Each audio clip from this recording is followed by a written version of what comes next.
Krishner's Reaction here with Luke Evangelist, basketball analyst for Texas A&M at Tex Ags. Luke, thank you for joining the show today. Yeah, Christian, thanks so much for having me, man. I'm excited to be here and excited to break down some Bucky ball.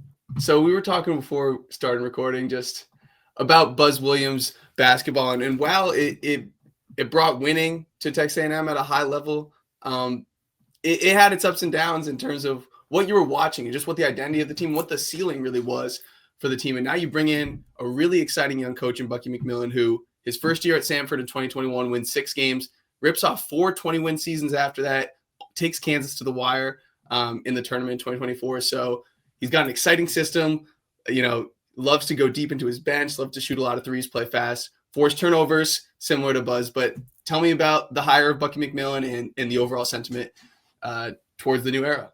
Yeah, so I think going back to when Buzz left, it was, I don't want to say it was the right time, but it was, I think mutual would be a great way to describe it in terms of how the fan base felt. Obviously the style of play was agonizing to watch sometimes, but they did win 20 plus games 4 years in a row for the first time in over a decade here. And the fans loved how much they won, but sometimes the stubbornness to adjust and just the philosophy overall was never going to get them far in the tournament. And you look at a team that had 8 seniors on it. They've got a dude whose jersey is in the rafters now in Wade Taylor. It seemed like if they weren't going to break through this year with Buzz, they never were going to. And so he moves on to Maryland. And I think people were looking for maybe a splashy hire. The Chris Beards were being floated. TJ over at Iowa State. You never knew what A&M was going to do, but a lot of fans wanted the splashy hire. But I think Bucky McMillan is a perfect fit for this job. I've always kind of viewed the A&M job as, let's go get the best up-and-comer. Like, let's go get the best mid-major coach we can find. Let's go find the next Nate Oates. Let's go find our guy who's going to build A&M up. And he comes into a program with a lot of recent winning tradition, making the tournament in 3 straight years, but they never made it to that second weekend. And ultimately, I believe that Bucky McMillan is going to be that guy that can get A&M back to the second weekend for the first time in over a decade, given how well they've recruited early on in the portal with no proof of concept in the SEC, the way that he plays and the way that he gets his players to buy in. I'm really excited for this new era, and I feel like this Bucky McMillan hire is one that's going to do well for A&M in the long term. I mean, the SEC was just so loaded last year, and it might take a tiny step down this year, but it's still going to be a gauntlet. Yeah. So when you're bringing in a mid-major coach to a program, it's hard. My first reaction was, oh, A&M, it's going to be a down year. But then you look at the NIL budget and the talent you brought in, and how highly everyone speaks of Bucky. It's hard not to imagine that this team has a really high ceiling. It might take some time to implement the system and for the transfers to gel, but I think there's just a ton of upside with this roster. So let's take a look at the talent. I'm seeing a intended, projectable starting 5 of Jakari, Lane, and Pop Isaacs in the backcourt. Transfers from North Alabama and Creighton, even though Pop Isaacs at Creighton was like 6 games. Ryland, Griffin, Kansas by way of Alabama, McKenzie and Bachbo, former 5-star, played 2 years in Indiana, and then Federico has been around the block a bit at Pitt and Texas Tech. Is that what you expect the starting lineup to be, and what jumps out to you about that group? Yeah, I think the best thing about this team is, you mentioned Bucky loves to go into his bench. I think they've actually probably got 2 other guys that could start. Like, I think they've got 7 true starters on this team. A guy like Marcus Hill from NC State has really flashed in practice. Every time I watch him, like, he is just hustling. And the biggest thing about Bucky is, I don't care how you play, what you have going on in your life. If you're not shooting the ball well, okay, we're going to get it to someone who can. But if you're not giving me 100% effort, you're not going to play here. And Marcus Hill's motor is unlimited. So I think he's a guy listen, when I break down this team and I think of what could happen with Jakari, Lane, and Pop Isaacs playing on and off the ball and in the pick and roll, I get goosebumps. But I think it's going to be tough to keep Marcus Hill from cracking that starting lineup at some point in this season. And then in the front court, Rashawn Agee is kind of an X factor to me because they're still waiting on his waiver. There's a lot of uncertainty with this roster. Pop Isaacs, he's still recovering from his injury. McKenzie and Bachbo is recovering from an injury. Rashawn Agee may not even be cleared to play. So if Rashawn Agee is cleared, that's a guy who started at center for USC. I would think that maybe that starting job is his at the 5, simply because he is the vocal leader of that team. And Federico has a lot of what Bucky wants to do, finishing at the rim and then being a rim protector. And Agee's kind of just more physical. I think he's more built to play that 5 in the SEC, being 6'7" and built like a linebacker. So to me, I think you've got the starting lineup like pretty much hit on the nail on the head. But there are two guys in Marcus Hill and Rashawn Agee who I would look out for to maybe crack that starting lineup. And by the way, they were both teammates at Bowling Green. We talk about a team that has no continuity. They're the only two players that have ever played together, and they did it at Bowling Green a couple years ago. And their chemistry on and off the court is really fun to watch. They're the two funniest guys for sure. That's awesome. I knew Agee came from Bowling Green. I forgot that Marcus Hill did. Agee was one of my sneaky under the radar guys last year, just because it's so interesting for a guy who made 8 total threes his first 2 years playing mid-major to go to USC. And there was a game USC played Illinois and Agee hit 4 threes. And Underwood after the game was just like, we just didn't even mention the idea of this guy shooting threes. And he became this kind of stretch 5. And like you said, he built like a linebacker. He's a guy, it's a great depth piece. And it's interesting to hear that he's kind of emerged as a leader. Hopefully he gets to play, because I think, he could be a great piece off the bench. Let's kind of go one by one and talk more about some of these pieces. Jakari Lane's a guy who I didn't watch a lot of North Alabama last year, I will admit, but 24-win team, made the A-Sun championship, and just a super productive player, 17 points, 4 assists per game. And when I watch him on tape, athletically, he looks like the way he attacks the rim stuff, and it seems like that's the kind of mid-major guard that can make that transfer to the SEC. And then his 3-point shooting is lights out. He's got a lot of range. Yeah. So what are expectations for Jakari making that jump? And then defensively, is that a concern, or is he the type of guy where Bucky is going to, just a point of attack, undersized guy who can get up underneath and force some turnovers? Yeah, Jakari fits really well what they want to do offensively in terms of what he does in the pick and roll and how efficient he is there. For me, I love Jakari's game because Bucky just describes him as a winner. He's like, everywhere he went, Jakari wins and he makes winning plays. He was the first transfer they got in the portal. Like every other player, every big name on this team wasn't there. Jakari took the first leap of faith with Bucky, and I think that is going to play really well for him and how committed he is to this roster. Now, defensively, there's questions. I think he's undersized for the SEC and the guards they're going to face. I've got a lot of questions defensively about this team, but it all starts and ends in the backcourt, because one of their biggest defensive identities is on-ball pressure. And I look at the guys that they have outside of Josh Holloway, who was first team all defense in the SoCon and the 6th man of the year in that conference. They don't really have guys like, I just don't know if Pop Isaacs is committed to playing the level of defense for 28 minutes that Bucky McMillan wants. I don't know if Jakari Lane, he's got the mindset to do it, but physically is he going to be able to keep up with these SEC guards week in and week out? I think there's a lot of physicality that comes to playing in the SEC, and being a little bit undersized, I have my worries. Now, that's not to say an A&M guard can't do that. We just saw Wade Taylor do that, listed at 6 foot for 4 years, but everybody around here at A&M knows he was more like 5'10" and a half. So if Wade Taylor can do it, I think Jakari Lane can do it, and he's super hungry. This is a kid who really, Bucky has always kind of been involved with him. He dropped 32 on Samford last year, and Bucky told me, he was like, after I saw Jakari play, I always kept that in the back of my mind of like, if he comes available in the portal, this is a guy I want on my team. And so there's a lot of trust between those two, and I think that that's going to pay dividends for Jakari. But he is not the only player I have questions about on the defensive end. Yeah, well, I want to talk about that defensive philosophy and just the makeup of this roster. Like, we know this team's going to score. They're going to play fast. They're going to get a lot of threes up. But, because of the way Bucky wants to play defensively, it yields, top 16 turnover percentage in the country the last 2 years. But all 5 of his years at Samford, basically the way to beat them is you're going to have to make a lot of shots from 3. You're going to have to take care of the ball. It's like similar to playing against Houston in the sense that, like, your 3-point attempt rate for Samford was 325th, 273rd, 348, 354, 342, and then assist rate 338, 272, 321, 342, 327. Yeah. And if you're not, and to the people listening who aren't a nerd like me about that kind of stuff, it's basically most of your baskets are going to be assisted because there's 2 guys throwing at the ball a lot, and you got to make those connective passes. So when you talk about the defensive concerns with this roster, you got a guy like Federico potentially protecting the rim, but is it just that it's offensive-minded players? Because there's guys like Mbako that, profiles guys that could be really good defenders, right? So what are those defensive concerns mainly? Yeah, I think the biggest one for me is effort. You look at a lot of guys on this team who, maybe this is just a trend of a lot of modern basketball players. They want to score. And sometimes defenses, when they get their breather and when they get to rest, that is just not the case. And Bucky has stressed, like, it takes a special kind of player to commit to playing this style, to want to sacrifice every minute that you're on the court, to run up and down in transition, to get back in the hole, to close out aggressively, to put on-ball pressure on your opponent.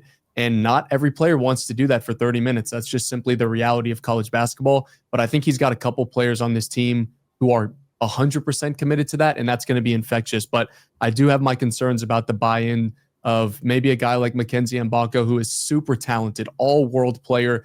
He's probably going to be the first A&M player drafted in the NBA draft if all goes well in a really long time here. But is he going to want to commit to that defensive end? Because sometimes at Indiana, you maybe saw lapses. Ryland, Griffin at Kansas, a lot of things were going wrong for Kansas last year, but I didn't really see that defensive aggression that you need to play Bucky ball. And I've seen flashes in practice. They have days where they're super locked in on defense and the on-ball pressure is elite. They're keeping, I guess, themselves out of the middle. They're not allowing short passes, and they look really sound. But to me, it's going to be, can you commit to doing that for the 25 minutes that you play, or for some of these role player guys for the 10 to 15 minutes that you play? And all in all, Bucky's going to demand excellence for all 40 minutes. And if you're not willing to put that out there, you're not going to play. So I think, to me, is how quickly can they buy into that defensive identity? Because I just think this team will get better as time goes on. You mentioned they got to gel together. One thing that Buzz's teams always had, regardless of the level of talent, was they had played together forever and they knew his system. Josh Holloway is the only returning player, and they've only got 2 players that have ever played with each other. So to me, it's going to take a couple weeks and take a couple games for them to fully buy into that identity. And then can they do that for every minute of every game they play moving forward? So I'm interested to see how that defense holds up early in non-conference play. They don't really have a test until they play SMU. Like, no disrespect to UCF and Oklahoma State, but I think A&M will be able to overpower those teams with their talent. But I'm really interested to see how that defense comes together ultimately early in December when they play SMU. Let's run through some more of these guys. Like Pop Isaacs, like I mentioned, only played 6 games at Creighton last year, but he was great in those games. And playing alongside Stephen Ashworth, was able to get, cleaner looks. Was taking 8 threes a game. Yeah. How do you expect? Well, first, how is he doing health wise, and then how do you expect him to fit alongside Jakari Lane offensively?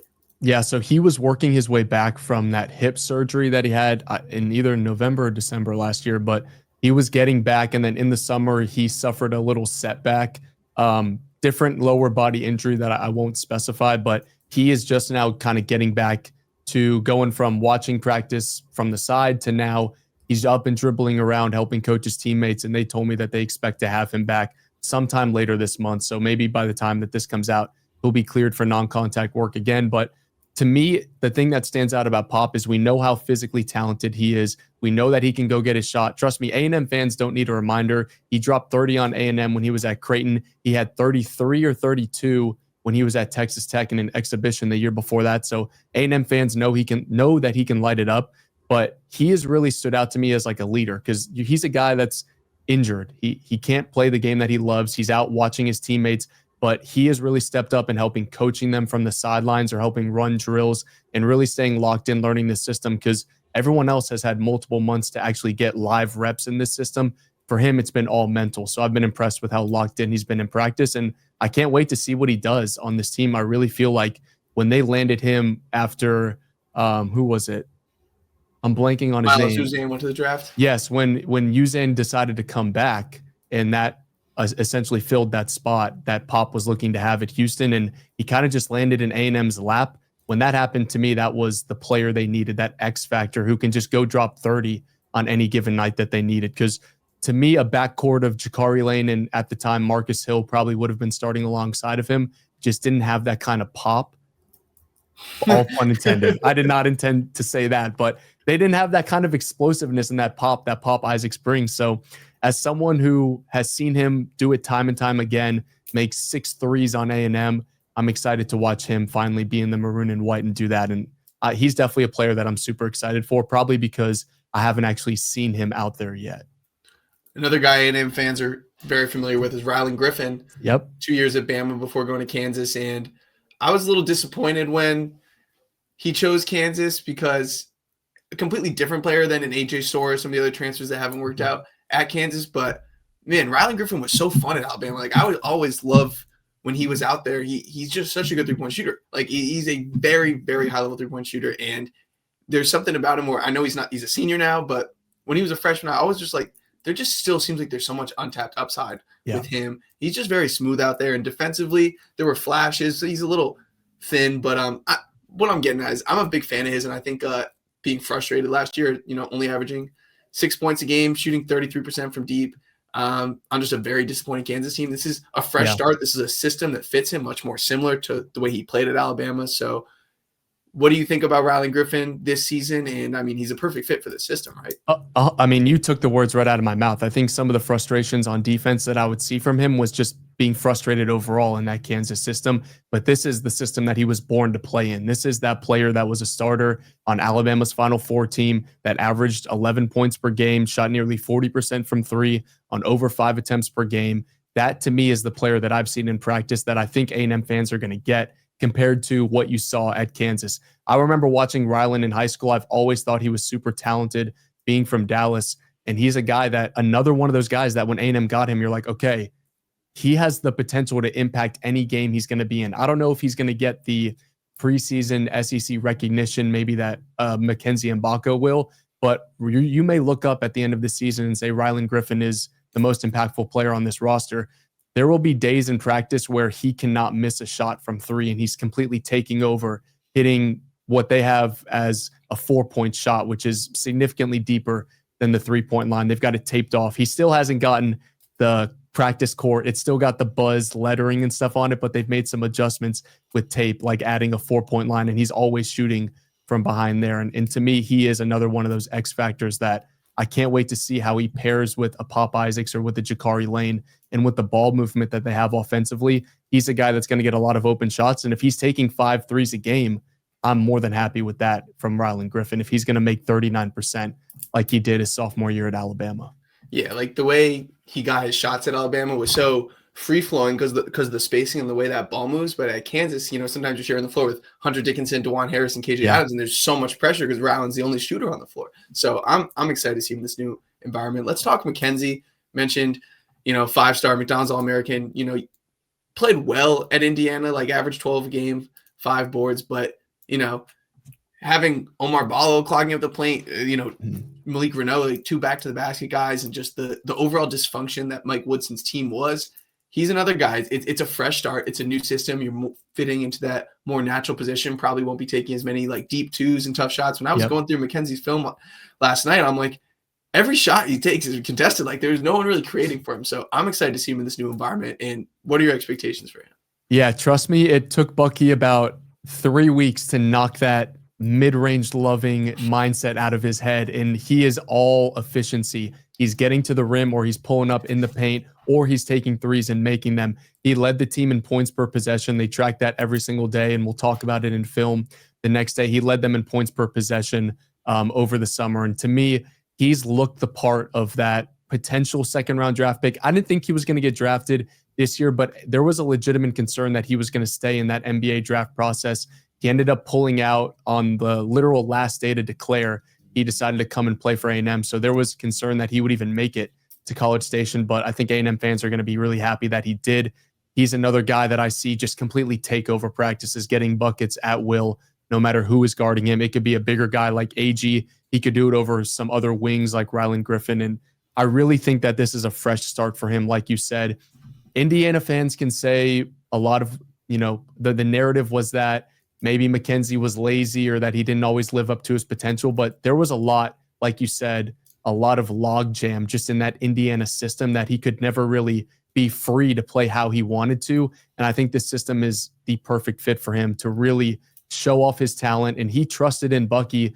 Again, he was the second guy to commit after Jakari Lane did, to really boost his draft stock and get him back to where he thought he was back when he was a top 15 player, McDonald's All-American, projected one and done at Indiana. This is the kind of system and the kind of training program that is going to get him NBA ready. And I'm excited to see what kind of breakout year he has. He may be sidelined early in the season. They expect him back early November. But like I said, with that non-conference schedule, if they open with Northwestern State, unless he's 110% ready, there is literally no reason to play him until they play a Power 5 opponent. So he may be ready to play. Let's say if they were playing Duke in the season opener, they would probably play him. But the timeline right now is early November. So hopefully he has a speedy recovery. But yeah, he is without a doubt the most talented player that's played in College Station probably since Robert Williams when he was drafted. Federico, simple sell, dunk it, rebound, block shots, roll the rim. Anything you mentioned, I thought it was interesting. You mentioned that if AG gets cleared, that he could start over him. But I mean, Fede's role is pretty straightforward. Anything you've heard or seen from him this summer? Anything changing about his game, or is he kind of the guy that we've seen, at Texas Tech and Pitt?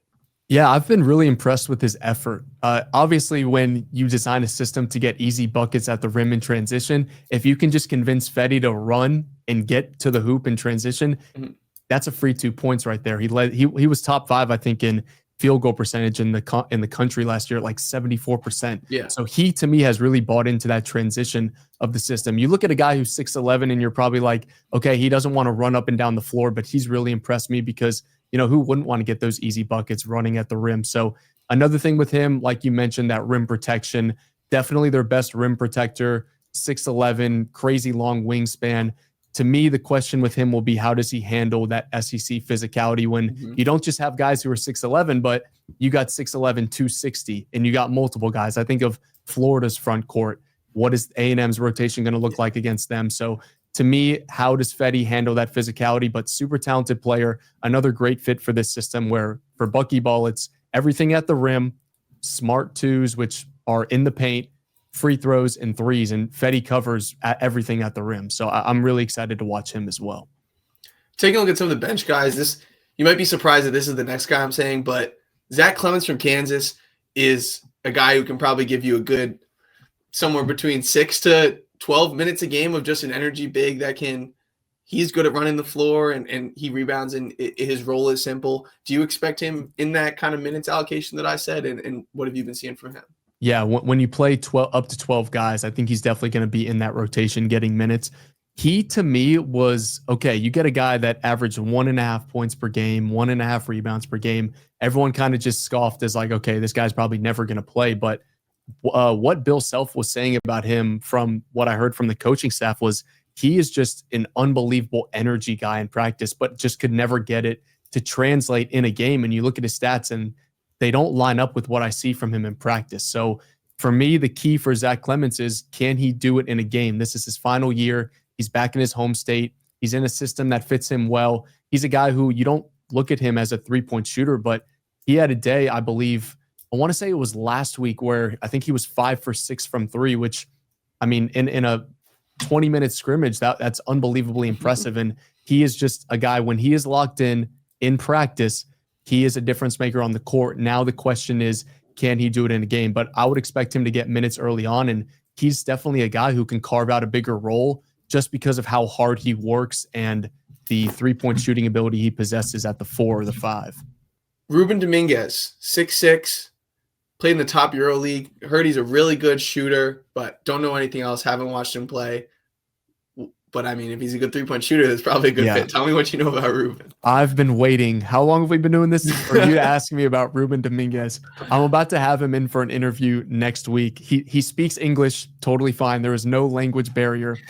Ruben Dominguez, I know I've said a lot of guys are X factors, but he is like the top X factor. In my mind, when I watch him, I'm like, this is Caleb Grill. This is a European Caleb Grill. I'm not going to, well, I guess I will say this. And you can believe this whether you want or not, this is straight from the coaching staff.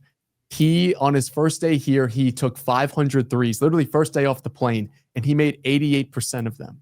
And then in practice a couple weeks ago, just routine, it's his routine after practice to just take threes. He made over 70 in a row, multiple days in a row. He is what Bucky describes as one of, if not the best shooters in the world. They truly believe that they have the best shooter in the world on this team. And so everything in this offense is designed to get open looks from 3, and that is Ruben Dominguez's game. He is such a smart decision maker that sometimes I think it overshadows just how good of a three-point shooter he is, but he's a guy that's not just going to go out there and, okay, let's get him a three. He is super smart and intelligent with the ball in his hands, and playing in that top Euro League in Spain has really sped up his decision-making to where playing in the SEC won't be super fast for him because he's already been sped up and been playing at that level. But super talented. This is a guy who won the 2019 U16 Euro MVP over Victor Wembanyama about 7 years ago. So he was one of the top prospects in Spain in his class, but it just never really worked out for him at the professional level. So this is a fresh start to kind of rejuvenate his draft stock and play at A&M. He's got 2 years of eligibility, but if all goes well, he's not trying to petition for more. I think 1 to 2 years here in this system may just be enough to get him to the level that he wants to be at. But super talented player. His teammates love him because he just quite simply never misses. But again, how is that going to translate to the game? But everything I see about Ruben Dominguez, I'm like fighting through having a smile on my face every time I talk about him because he is just such an unbelievable player, an unbelievable shooter. And yeah, Bucky's like, anytime someone, like they'll be in late game situations practicing like, okay, we're up by this time score momentum. What are we doing? And most of the time it is, let's get the ball to Ruben for a shot. So I can't say enough good things about him. He's probably another guy that, yeah, you may not see him starting, but he's going to be probably the first call off the bench, which is why I kind of liken him to Caleb Grill with that role. I don't think he's going to play as many minutes as Grill did. I want to say Grill played like 28, 29 minutes a game last year, but in the 18 to 20 minutes that he has, Ruben Dominguez is going to be a sniper for this team and really bring some firepower that a lot of people on the team already bring, but I think it's going to be in an unassuming way. Like no one's going to be talking about Ruben Dominguez until he hits a team for 25 points one night. High praise. I apologize to the Aggies fans. I apologize, Luke, and I apologize to Ruben for not bringing him up earlier. But no, you're good. It's just such a new era of college that I'm like, I just see this name that's not familiar. I'm like, I'm not hearing crazy up about it, and he slips through the cracks a bit. But I mean, what you're saying is pretty incredible, and I'm excited to see this guy shoot that pill this year. So before I get you out of here, Luke, I know we basically talked through everybody, but Josh Holloway coming over from Samford with Bucky, and then Ali Abdu Dibba, I'm not familiar with, transferred from Southern Illinois. I know he was hurt the season before, but averaged 17 a game, if I'm not mistaken. So talk to me about those guys, and if there's any other key piece off the bench that I haven't mentioned. Yeah, Josh Holloway just loves playing Bucky ball. He was the lone, I guess, if we're allowed to call him a returner, because he came from Samford with Bucky, but he just loves playing in that system. Definitely their best perimeter defender. Offensively, he only averaged about 8 points a game last year, but athletically, he still kind of pops. I need to see him against actual SEC talent, but playing in practice against guys who are Power 5 transfers, he still kind of pops as a major athlete to me, but I do want to see that in SEC play. But he knows the system like the back of his hand, so he's going to probably start out with a really big role on this team coming off the bench. And defensively, he brings an element that maybe Pop Isaacs doesn't bring on the defensive end, but they love Josh Holloway, great player, really familiar with Bucky ball. Ali Dibba was their most recent addition. They just got him out of the portal, I want to say like mid-August. Southern Illinois, 17 points a game, really proficient getting to the rim, which is perfect for Bucky ball. To me, the first time I watched him practice, he was just kind of, everything he shot was like a long two, and that just doesn't play. Everyone had already kind of gotten that out of their system over the summer, so he's still kind of adjusting to that, but not necessarily a three-point shooting threat, but his entire game, from what I've seen from the couple times I've seen him in practice, is just driving downhill. He can blow by just about anybody. He's 6'5", and listed as a guard, but they kind of want to play him at the 3 and the 4.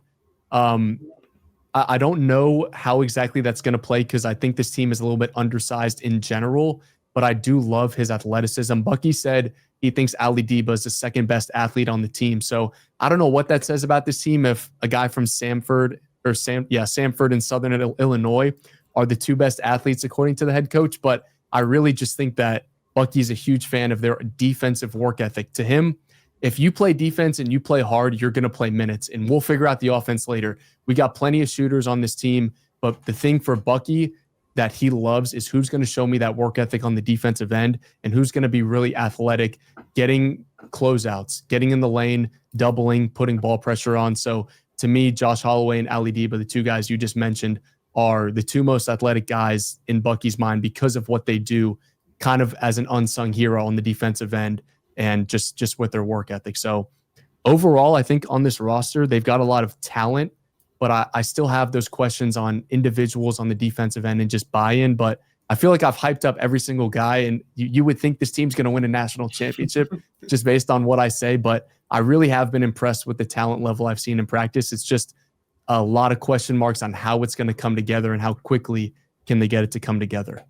Hey, man, drink the Kool-Aid. It's a new era in College Station. You're bringing in a lot of talented players. It's a fun style. It's something new. And in this era of college basketball, a lot of these teams are mystery boxes because it's just a whole new group. So there really is so much variance to what we could see. And, I definitely see the defensive concerns. But without a doubt, this team's going to be fun to watch, and they're going to score a lot of points. So there you have it, Luke. Thanks so much for coming on the show. I'm excited to watch this team this year. Yeah, thanks so much for having me. I'm excited too. And let's see if this team can make the tournament. I'm excited for what year one may bring.